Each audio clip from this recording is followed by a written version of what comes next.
Hey, welcome to my channel. This is a space where ancient wisdom meets modern women. I'm Kim. I'm a Taoist practitioner, and each week I explore how to reclaim your health, rediscover your voice, and reconnect with the power that's always been yours.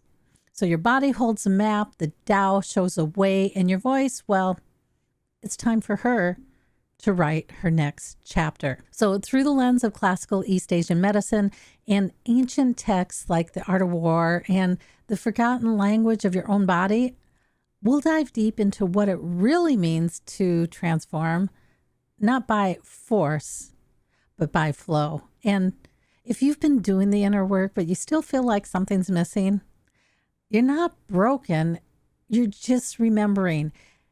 And okay, hey, remember to check out Health Hub, where I have live monthly events, online training, targeted emails focused at the latest in your health. If you want to get more information on Health Hub, check out the link in the corner of the video description, or in the corner of the video here, or in the video description below. Okay, let's start with this week's episode, because when it comes to relationships, whether it's romantic, professional, or personal, conflict is usually the spark that triggers real growth. But here's the thing. Most of us, we were never really taught how to handle conflict. So from childhood games to classroom debates, we've been conditioned to see conflict as something you either win or lose. It's a black and white mentality, one that leaves no room for emotional and spiritual depth that real transformation requires. And because of that, we tend to fall into one of two patterns: a yang response where we bully, push, control, or bulldoze our way through, or a yin response where we shrink back, go quiet, or avoid it altogether. But life isn't black and white, and neither is conflict. Between those two extremes, there's a million different shades of gray, ways of responding that are going to be more conscious, more compassionate, and more aligned with who we truly are. This is where the ancient wisdom becomes so relevant. Texts like The Art of War, they weren't just written for warriors. They were written for anyone learning how to navigate tension, power, and purpose in a chaotic world. And right now, I'm walking through chapter 6 of The Art of War and bringing it into the here and now so you can use it in your real life, in boardrooms, in breakups, in boundary setting, and in self-healing. So if you've been following along with the first 5 chapters, you've probably noticed by now, this book is so much more than military strategy. It's this spiritual and psychological guide to navigating conflict with clarity and grace. So the first 4 chapters laid the foundation. They helped us see the terrain, understand what we need to be effective, when to step in, when to step out. And then in chapter 5, we began to shift into implementation. We started to move, to act, to apply. And now in chapter 6, we're even going deeper into action. But this next move, it isn't about doing more. It's about moving smarter with awareness, agility, and inner alignment. The heart of chapter 6, it's simple, yet it's really profound. True power lies in flexibility, not force. And as women, especially those of us holding space at work, for family, and in personal growth, we're often conditioned to find this system that works and repeat it until we break. But Sun Tzu tells us something radically different. He says, I never repeat the means whereby I achieve victory, but responsibly adjust my positions with infinitude. So this is Taoism in motion. It's fluid, it's alive, it's rooted in responsiveness rather than rigidity. He never does the same thing twice.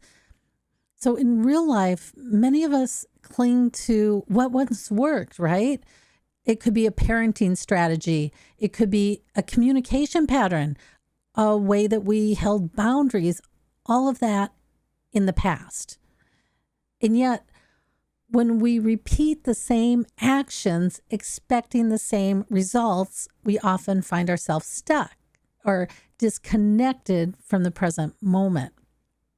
So reacting from memory instead of responding from our wisdom. The old tools, they were born of old conditions, and those conditions have changed. You've changed. So trying to recreate a past success in a new situation is like using yesterday's weather report to decide today's wardrobe. So it no longer fits. So if you're wondering how this might look in your day-to-day life, well, here's some ideas. So at work, instead of reusing that winning email tone or that leadership tactic, pause and read the room. Lead from who you are now, not who you were last year. Or in relationships, if your partner or child isn't responding the way they once did, stop pushing harder.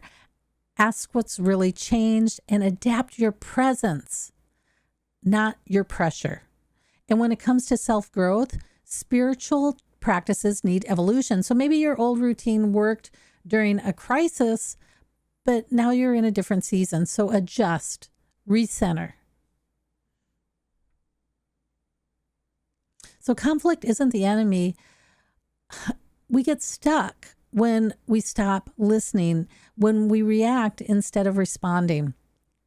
And that's the old rigid version of power. Force, control, domination. It's loud, it's defensive, and it disconnects us from ourselves. But the art of war offers us something deeper, something more aligned with today's wisdom. Power that flows like water. And water doesn't panic. It actually adapts. It curves around obstacles. And with time, it shapes even the hardest stones. So what if conflict isn't a battle to win, but what if it's a portal? What if it's a door to return to your own clarity, to remember what you actually want, and to choose how you want to move, free, alive, and uncontainable?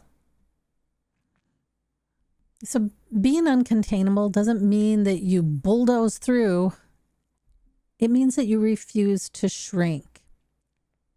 It means that you stay attuned both to yourself and the deeper undercurrents of the situation. And here's where the strategy meets your soul.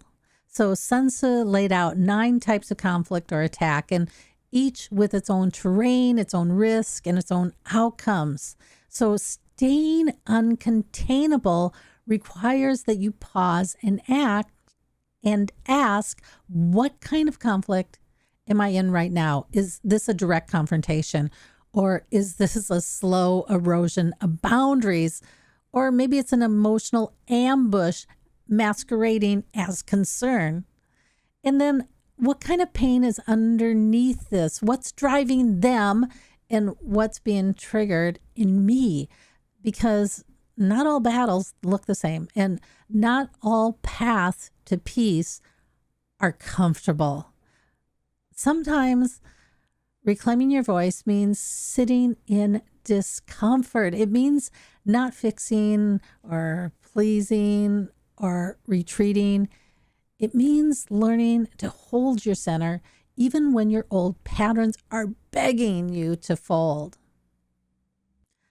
Here's the truth. Conflict doesn't always end in a feel-good moment, but it can end with you being more whole, more honest, and more free.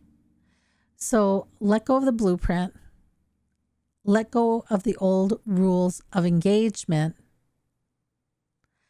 Let go of needing to be liked or to win or to do it right. Your work is going to be to move with truth, to listen deeply, and to stay uncontainable. Until next time, I'll catch you on the other side.